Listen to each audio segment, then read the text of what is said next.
Hello, my fellow comic book collectors. It's Alan, the Comic Collector Geek. And this is kind of an announcement video where I'm going to be telling you some kind of interesting things that have been happening. It should be a fun video. And actually, I have one thing I'm going to unbox as well.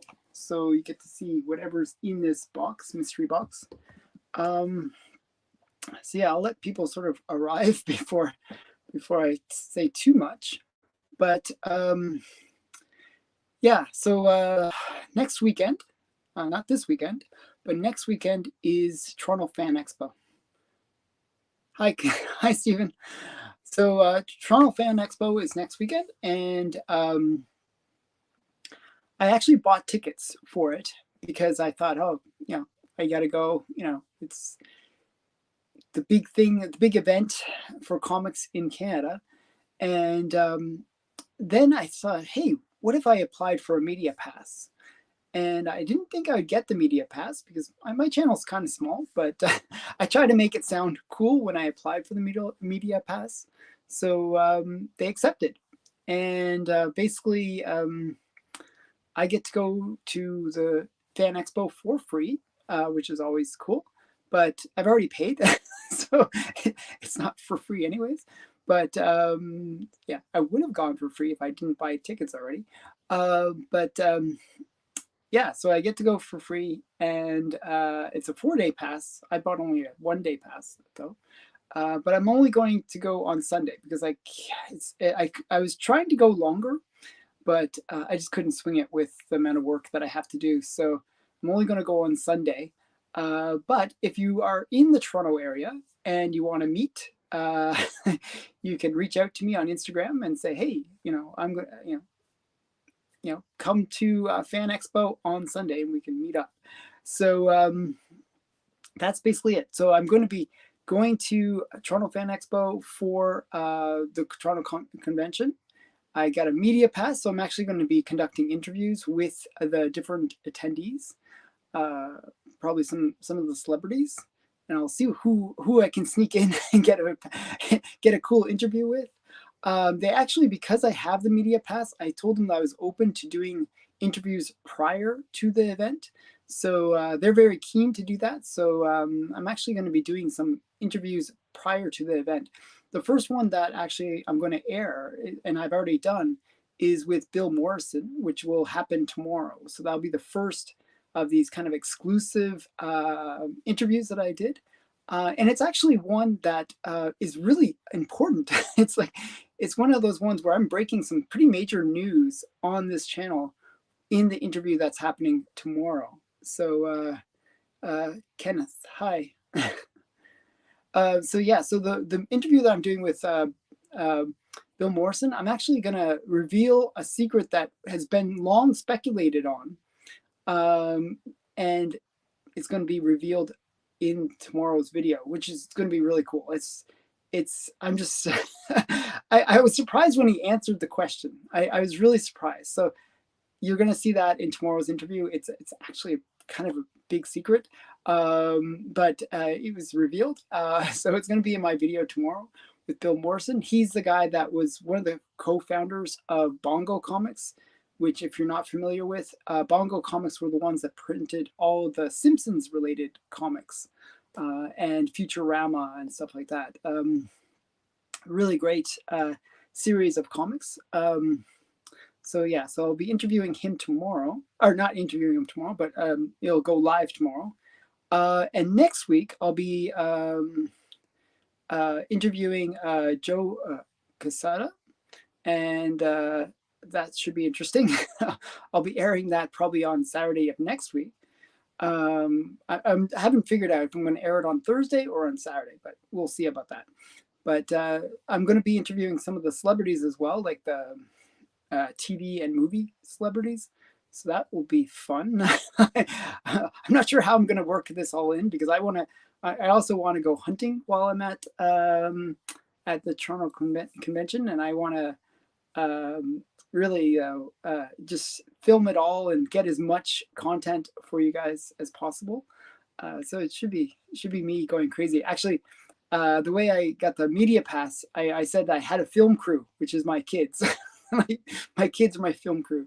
So I'm trying to convince my kids. This the real theme here is that I'm not trying to build my ego in any particular way. I just want my kids to think I'm cool. That's the real goal here. Like I just want them to realize, hey, I'm doing this cool channel. Comics are not so uncool. We get to meet celebrities. I'm trying to make it cool for my kids. And so far it hasn't really worked. Like my daughter actually thought, oh, meeting the Simpsons guy is semi-cool. So I got a little semi-cool out of her. So yeah, so it's one of those things. If you have kids, you can relate. It's always hard to get your kids to show that appreciation. Yeah, so random question. Okay, so hi, Alan. Have you ever sold any of the books from your collection? Yes, I have actually, and not because I wanted to. I didn't want to sell my books, and ever since that experience, I'll never sell my books again. So unless I have doubles, unless that's the only time where I'll sell my books. I when I first met my wife, she hates comics, and she's actually maintained that position pretty much since I've met her. So she convinced me to try to get rid of all my comics. So I did a flea market, a couple of flea markets actually, sales, and I sold my Sandman collection. I sold my Amazing Spider-Man number 300. I sold my first Gambit as well. I sold a whole bunch of like kind of big keys at that time because yeah, the weird thing was I had Amazing Spider-Man number 50 and nobody would buy it. I had it for almost like nothing, and nobody would buy it. And it was a mid-grade too, so I still have it because I didn't nobody bought it. It was pretty funny. So yeah, I did sell some of my books in the past, but that was like 20 years ago, and I'm not planning on ever doing that again, unless I have doubles. If I have doubles and I need some money, I will definitely sell some books. The other thing that I'm doing is if I have doubles, I will do giveaways, and that's another thing I really wanted to do this week was tell you guys about the giveaway. Actually, I was supposed to do it last week. I just didn't have a chance. I've been kind of working a little too hard lately. I've been working like 20-hour days, and it's getting to me. So yeah, so I snuck in a couple hours sleep today. That was my level of sleep. So yeah, so it's just like, it was really rough. So yeah, so I wanted to do my 3,000 subscriber giveaway notice, and I have some books that I was going to show for that. I think I might just do the one book, which I put way over there, which was really smart, which I'm debating about just doing one book, which is the Betty and Veronica first appearance of Cheryl Blossom. That be one that I was thinking of doing, or I have like a haul of ACG books, which horror and stuff like that. I was thinking giving like 5 or 6 of those, either the one bigger book or this like a group of golden age smaller books. So it's really up to what the audience will do, and I'll do a poll about it, and then I'll do an actual 3,000 subscriber giveaway video where I'll say, hey, just put a comment, and anyone that comments and is subscribed to the channel will get a chance to win those comics. So that will happen soon once I have a moment to breathe, and once I actually get closer to 3,000 subscribers. I had like the slowest growth lately. My channel used to grow about 100 subscribers per month, but lately it seems to be just crawling along. I don't know what's going on. So I need people to subscribe. If you're not subscribed to the channel, please subscribe to the channel because it's just taking so long to get to that 3,000 subscribers. It's just crazy. I thought my channel was going to be like twice the size it is now, based on my early numbers when I was first building the channel. It's weird how that works. So yeah, so the big announcement is that I have this media pass. I'm going to be doing cool interviews. You're going to get to see all those cool interviews. If you like in the comments of this video, if there's questions you want me to ask people, like, or if there's things that you want to see at the convention, put it in the comments. Just tell me, and I will try to make sure that I do that, like ask those questions or show those things at the convention. I'm going to be doing some hunting, like through the long boxes and stuff like that, depending on the endurance of my children, which is usually very low. they don't really have the patience for me to watch me going through long boxes and looking for cool items. There's one other small announcement that I'd like to make, and I'm only making this announcement because Steven's here. And if Joe from Black Box Silver and Bronze was here, I'd also make this announcement. But this book, I just wanted to comment about this book. So when I first got this book, I didn't realize that, I thought this was like, because when I'm showing these books, just so you know, I didn't see what these said. I actually read it, and my eyesight's not the greatest, but I didn't read the names at the bottom. So I thought this was like signed by the people who created the comic. But had I just looked at it a little bit more thoroughly, I would have realized that it's not the people that wrote the comic. It is like Dwight Eisenhower and who else is there?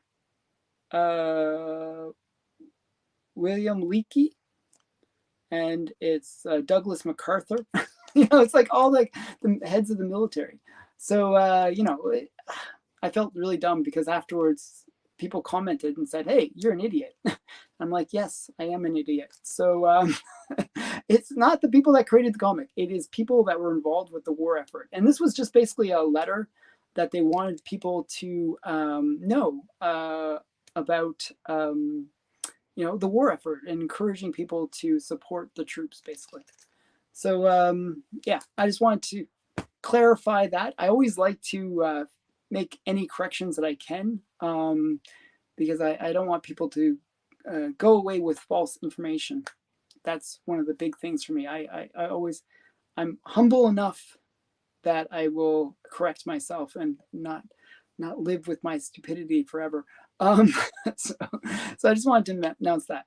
Okay, now I'm gonna do this cool unboxing, and don't expect, and it's not a Golden Age book. I know what's inside it, and it is a cool thing, but it's not Golden Age. It's not but it is a cool book.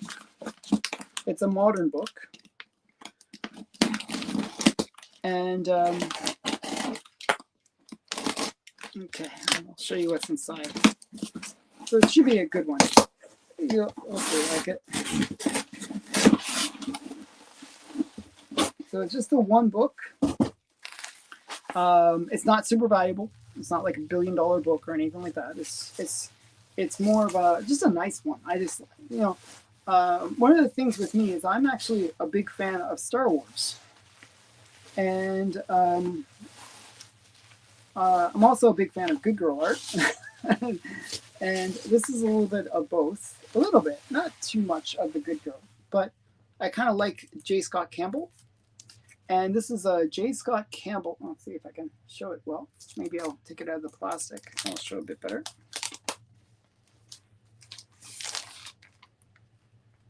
Maybe, hopefully that shows. This is a J. Scott Campbell Star Wars #1, and it's like a variant issue. It's a 9/8. So just I don't know. I got it for a reasonable price, and it's just a really cool homage cover to the original Star Wars. So I just thought it was, I just liked it. It's one of those things, like sometimes you just buy it. This was a very impulse buy, I have to say. I saw the cover and I was like, oh, that's such a really cool cover. I like J. Scott Campbell's style. And when I saw this book, I had to pick it up. And it was like the prices were kind of all over the place for this book. And I just found the lowest one that was really, just a solid price. And I was like, oh, sure. For 9/8, that's a reasonable price. It was like $100. So, which, probably you can find it cheaper than that, but I got it for $100 and I was happy with that price. So buying the book, and when it's a black cover like this, and then sending it off to CGC and all that kind of stuff. Like I could have probably bought this book for like $10, hope that it's a high grade, and then send it off, and then, you know, spend $50 sending it off and getting it back, and maybe spend $60 on it. But, you know, there's always that question, is it going to be truly a 9.8 if you, you know, buy some really high grade copy off the internet? You know, sometimes it's better just to buy certainty. So yeah, so I just like this cover. I thought it was really cool. It says Campbell variant cover. So this is from 2015. And so that was a cool cover. So sometimes I buy things, well, a lot of the times I buy things really randomly. And I will, you know, if I see something that's really cool, I'll sort of try to pick it up. So that's that one. So what else can I tell you? There was some other news that I was going to tell. So yes. Oh, let me just grab the, let me see. I just want to grab something. So this is the giveaway. This will be one of the giveaway books for the 3,000 subscriber giveaway. It'll be either this or a collection of ACG books, not really valuable issues, but just a cool, like a little ensemble of ACG books. I'll get people to choose whether they want just the one book, which is like, this is like from the 70s, I believe, 70s or maybe 80s. I'm not even sure when this is from. But yeah, so this book or the collection of ACG books. So it's going to be one of the two. You guys can decide. I'll put a poll and ask people which they prefer, and yeah, it'll be fun. So hey, Angry Otter, howdy, Alan, and all you cool kids in the chat. So yeah, so if anyone has any questions, I wish I had a list of all the attendees for the Toronto Fan Expo, because there's going to be a bunch of pretty cool people there that I'm potentially going to get to interview. I haven't heard back from all of them yet. So Bobby Millie Brown is the girl from Stranger Things is going to be there, and all the other people from Stranger Things are going to be there. I found out recently that she's actually the highest paid actress of last year, which is crazy. Hi, Actual Dracula. Actual Dracula destroyed me in a game of trivia. So he's a really smart guy. Yeah, so if you didn't see that, that was on Biggie Shaq's channel. He did we had these really awesome questions, and he was like just hitting it out of the park every time. It was pretty awesome. So yeah, so what else was it? Who else is there? There's going to be all the people from Stranger Things. I think a few people from what's it called? Oh, like I think the originals, one of the Superman, you know, Cavill. I think Henry Cavill is going to be at the Comic-Con. There's a bunch of people that are planning to be there, so it should be really, really a good convention. And hopefully, with my media pass, I'll really, like, you know, use that as much as possible. Like, they don't need to know that my channel is small. They don't need to know that. I'll pretend to be like some YouTube influencer, and we'll try to get as many cool interviews as possible. Now that I have to face Bronze Age nerds, he knows it. He knows his stuff. Yeah.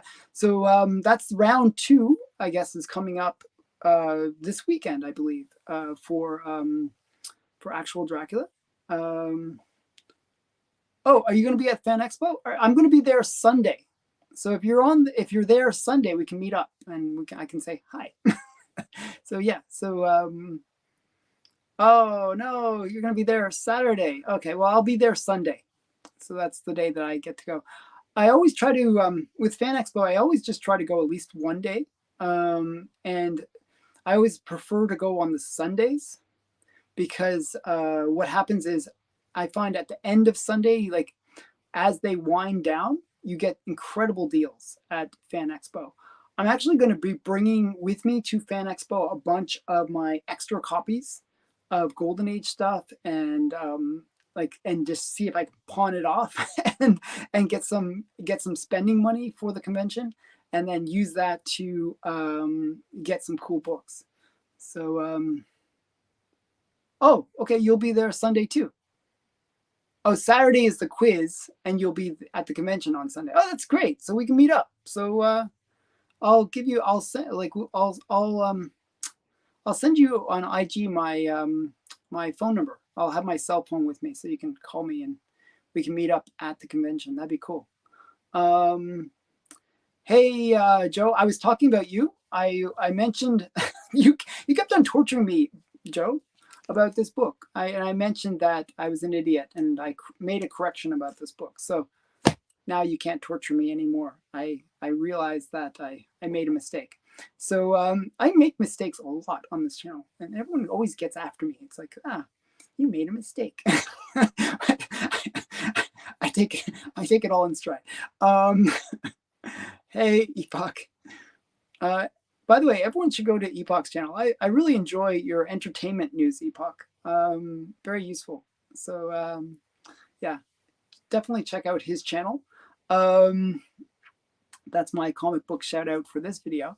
Yeah, he's a good channel. He has a good channel, and so does Joe. I should, but Joe was being mean to me. He was like making fun of me for being an idiot. So and I'm right. He is right. I am an idiot, so I don't mind. So yeah, so it was. I actually enjoy when people correct me and I make a mistake. I actually do like learning, so I'm always trying to improve.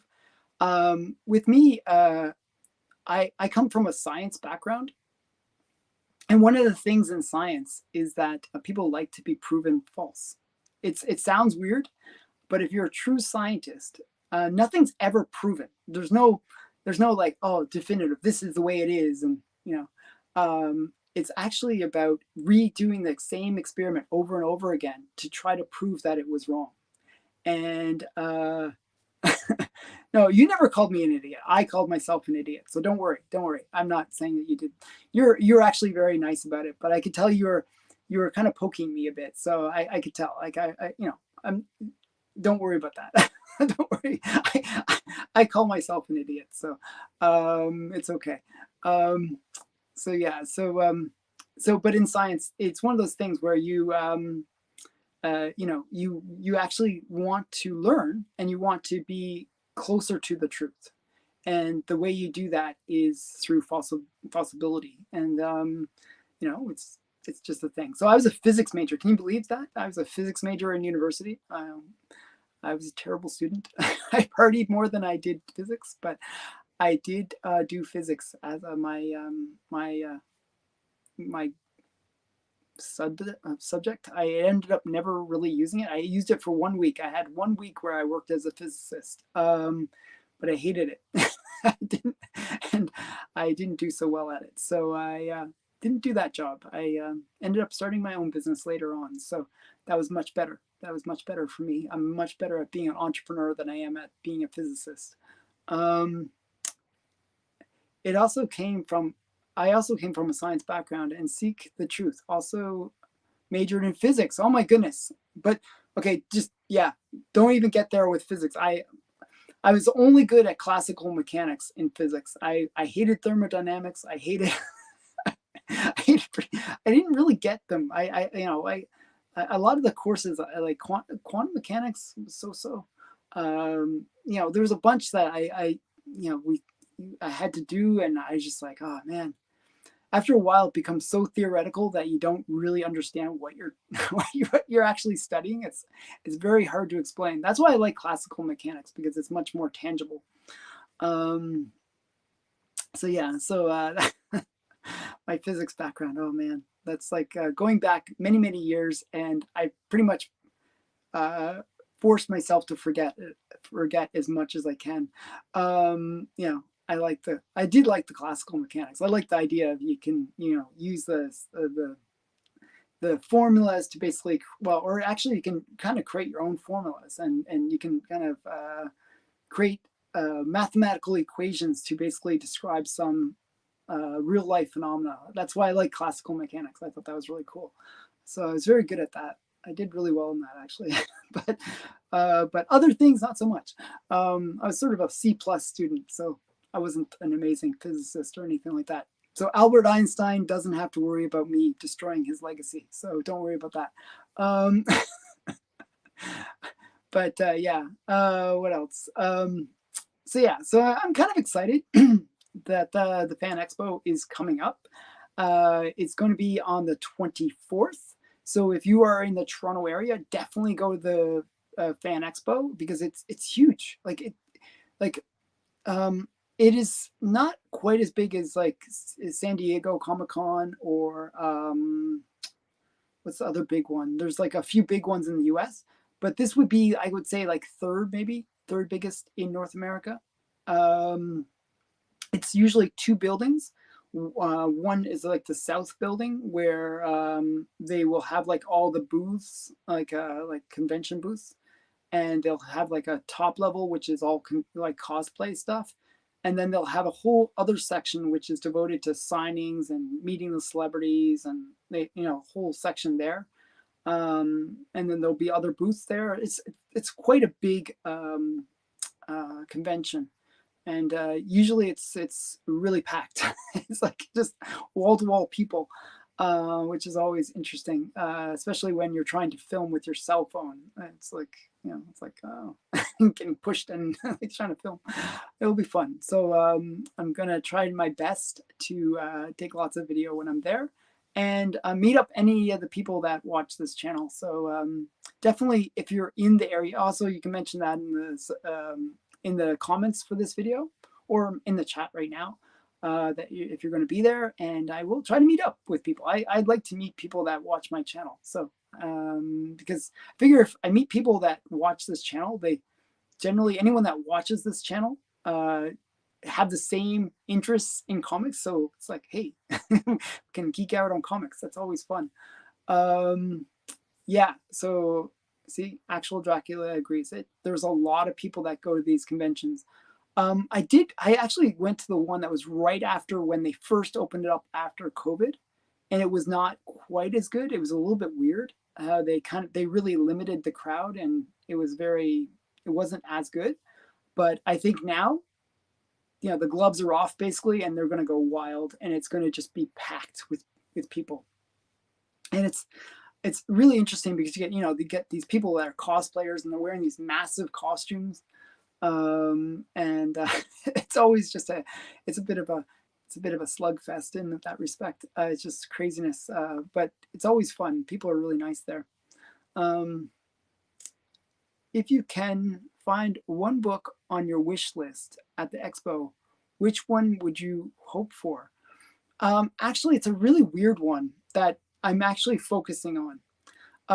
There's a few Spider-Man keys that I haven't gotten, and it just drives me nuts that I don't have these, what would be considered sort of semi keys or not major keys. So the one that I'm actually looking for is Amazing Spider-Man number 122, which is not an expensive book. It's a sort of a mid-range book. I'm actually going to be using my want list as well. I'm going to be looking for a few books, like some G.I. Jane is another thing I'll be looking for when I'm there. And I will be looking for Sad Sack number 1. I'm still looking for that. If I could run into a Zombie Tramp number 3, that's like one of my ultimate wants. Then I'll be definitely happy. Or if I can run into a Chamber of Chills 19, that's another major grail for me. Then I'd definitely be interested in that. The only problem is I've sort of run out of money. Last time that I went, and I'm glad that I didn't buy it, but I really wish I could have bought it, was I saw Cerebus number 1, and the guy had a reasonable price on it, and I was debating about it because it was a raw copy, and he said he was going to send it off to CGC. So that was another book that I would have been interested in, because that's kind of the last major Bronze Age key that I'm looking for. So yeah, so those would be some of the books that I'm interested in. What kind of business do you own? I own a digital marketing agency, it's a small agency, but I have about 20 employees, and I basically do marketing for companies online. I build websites, build apps. I'm an SEO specialist personally, but I'm also a social media expert, which you wouldn't be able to tell from this channel, but I don't really experiment with this channel. And I, promote businesses online.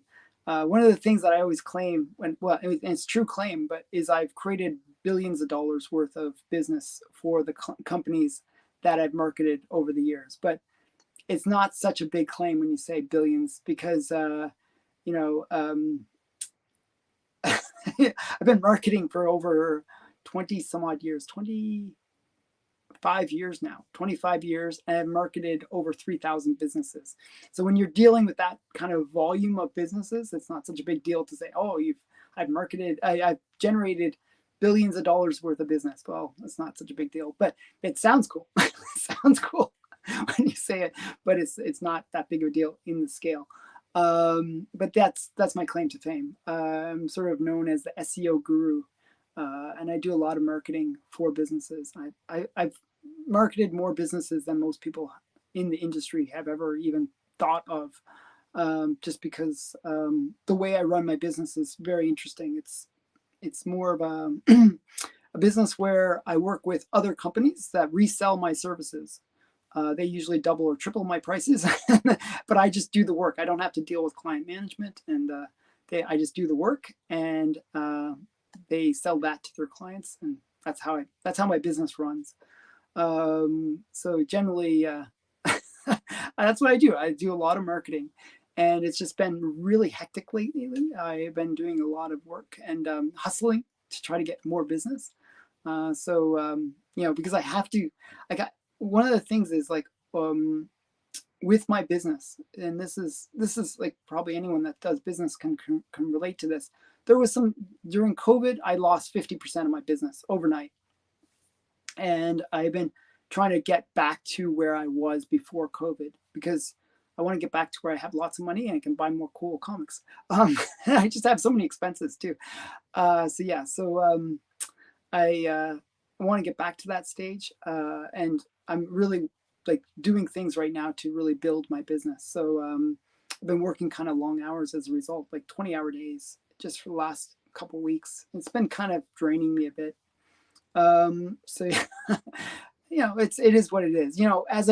If you're ever self-employed, you can relate to that, because as a self-employed person, where you own the business, you end up working long hours.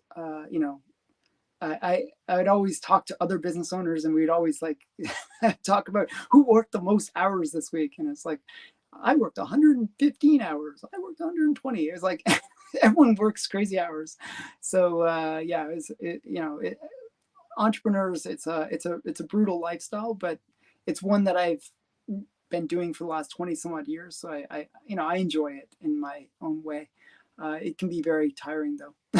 But so that doesn't sound like a very good endorsement of being an entrepreneur, but it's at least one where you can set your own income. The harder you work, the more money you make, which is always fun. So I love business. I shouldn't really babble about business. I can geek out on comics. I can even geek out on business.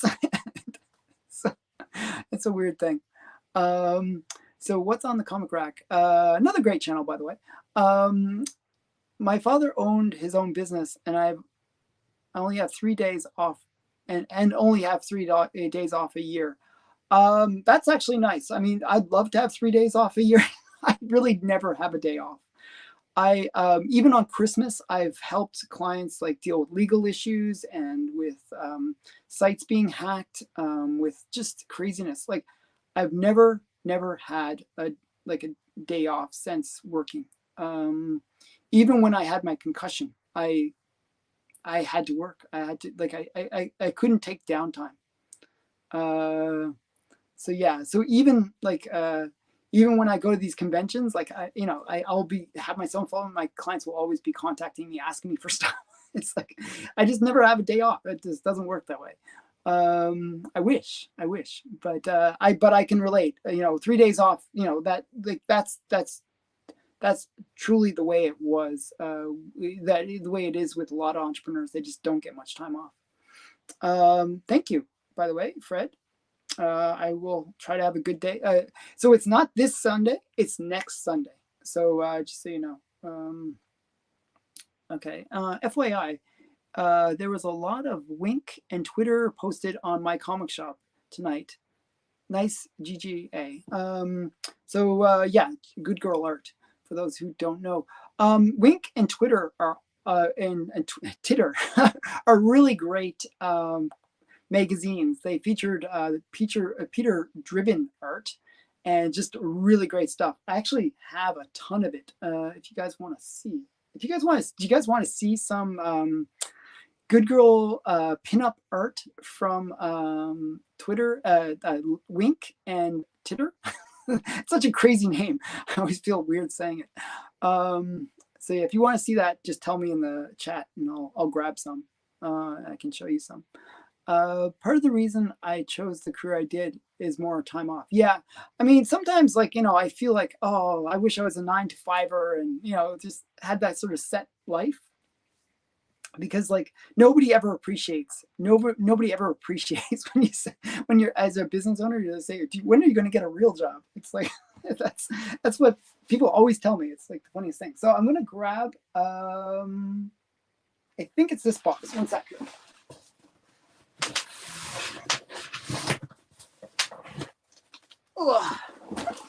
So I just grabbed a box and we'll see what's inside this box. I think this is the one with my men's magazine, some of my men's magazines.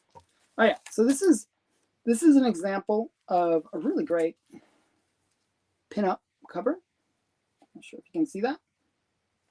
This is Titter. Isn't that a crazy name? Like, what were they thinking?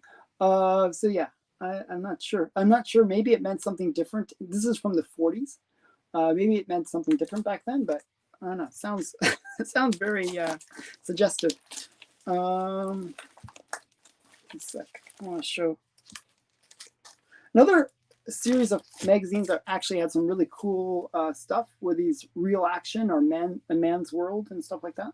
Had some pretty great stuff. It's just in the same box. And another one is Spur. Guys has the girl over his shoulder and he looks like he's about to spank her. I like these men's magazines. These kind of were around that 50s era. Okay, let me just see if I can find it because it's not necessarily the most obvious. My organization skills are very lacking, I have to say. Okay, one sec here. One sec. Some other cool books in here, though. One sec here. Oh, the duck. So it's so random. These are all just random magazines. One sec here. This box might not have as many cool books as I thought it would. One sec. I mean, there's some cool books in here. There's this Psycho. There's some really cool books in here, but it's not good girl art. So it's just one sec here. Oh, and then there's my Bronze Age, Silver Age horror stuff, like Terror Tales. So there's just a bunch of cool things in here, but it's not necessarily all my good girl. There was only the one Titter, I should say. One sec here. If it's not in here, I have to go grab it from the closet, which is not that hard. It's just, I just thought I had it more handy. I wasn't expecting to show it, so sorry. Don't mind me as I'm going through a box of random stuff here. What is this? This is a really weird one. I'm just looking through these and I'm getting all these kind of weird ones. It's some Warthog. It's an interesting one. I think I got that from a collection I bought. Yeah, this doesn't look like it has all my Twitter, but it does have some of my Wally Wood. This is a really cool Wally Wood book. I'm not sure if you guys like Wally Wood, but I really like Wally Wood. And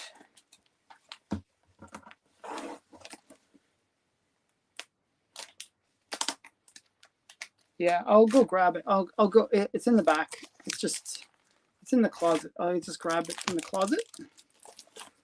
This one doesn't have my my cooler stuff.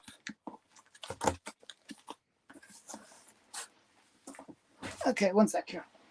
Just bear with me. Bear with me. Oh, okay. First time catching you live, and I want to thank you for sharing your comics journey. It has to be the first and biggest collection ever documented in this way. Probably because actually if you watch all of my videos, you can pretty much see my collection, how it grew to the point that it is today.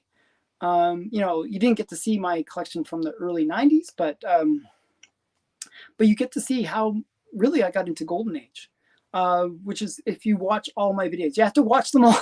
It should be very painful, but if you watch them all, you can actually see how I got into and started learning about Golden Age. You can actually see my learning process through watching my older videos where I'm like doing unboxings of different Golden Age books.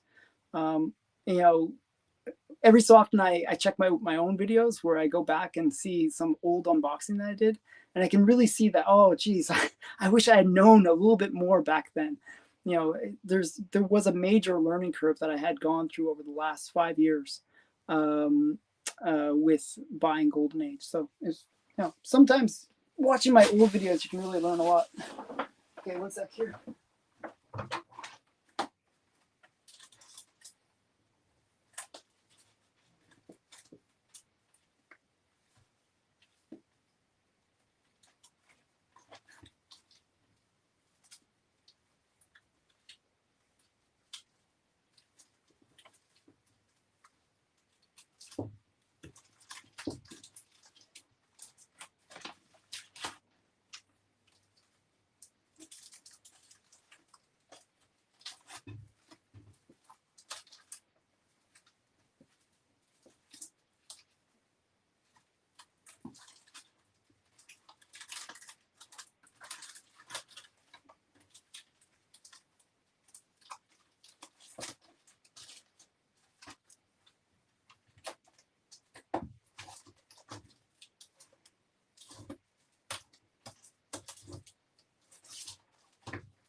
I had to build excitement, guys. Sorry about that.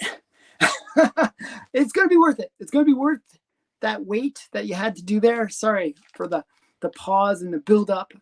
This is live. I had to go grab the books. But we're going to start out with some Peter Driven. This is Wink magazine. And actually, I got to bag this one. I didn't realize it was unbagged. But I'll actually show you what's inside since it's not bagged. You can see, like, it's just like pinups inside. It's very, very tame. Like, it's not like Playboy or. It's very tame stuff. Like girls dancing and stuff like that. Lots of lingerie. This is the pinup. A little bit suggestive, but nothing too major. And like some humor, some more pinups. Not sure if you can see all that, but yeah, just pretty tame stuff. Pretty tame. But the big thing that people collect is the covers for these books. It's not like people collect these for the articles. I always say that. But Peter Driven was the kind of the most well-known pinup artist for this, these magazines. So he did a lot of covers. What's a good insurance for comics? I don't believe that I don't know. Actually, I wish I knew that myself.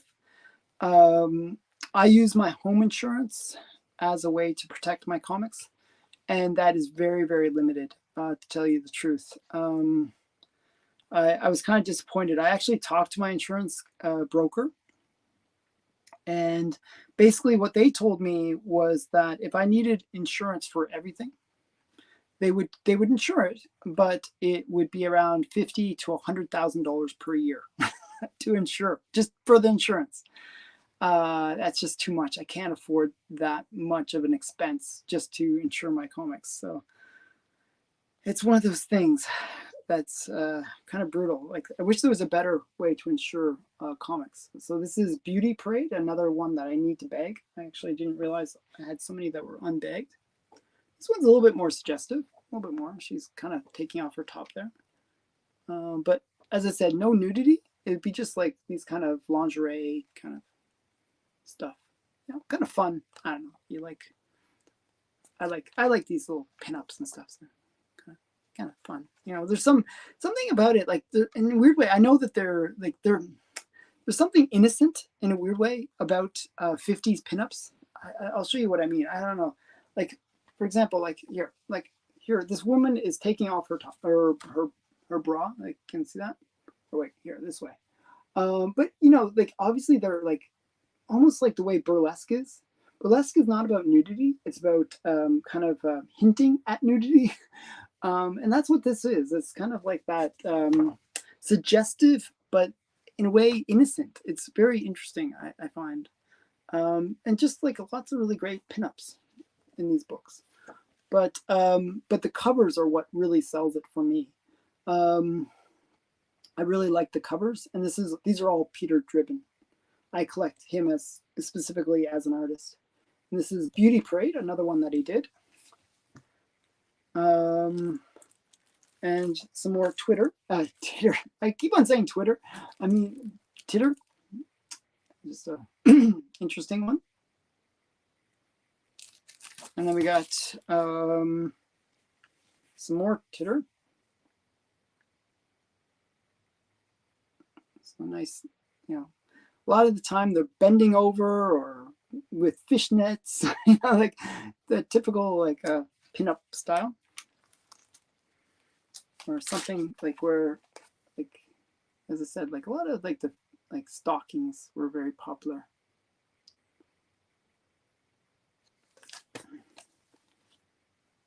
And actually this one I shouldn't be in here. There's Whisper.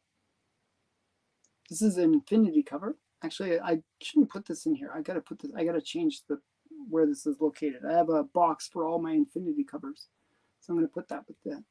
So I'm going to move that one. As I said, I also collect these men's magazines, like where it's like, these ones are a little bit interesting. Like, you'll get a lot of, like, from the 50s and 60s, they would create these kind of men's magazines, and they would have the most outrageous covers, like Nazis and just bondage and crazy covers. Basically, what happened was, after the Comic Code Authority kind of came into play, all the more risque stuff went even more extreme and into magazines. So that's what you get in a lot of these ones. This is not such an extreme one, but I'll find an example of a more extreme one that I can show you. Like this one, like you got two Nazi women, and they're like, got this man, and they're kicking him in the back, and got this other man in the background. He's trying to sneak up to them, and they're always sexy Nazis. It's it's the weird way that it is. So yeah. In your old videos, I enjoyed the way you fought all kinds of packages and packaging materials. Yes, I used to joke a lot more about peanuts being in comic. Like whenever I'd unbox something, there'd be like all these peanuts, and it would just drive me crazy.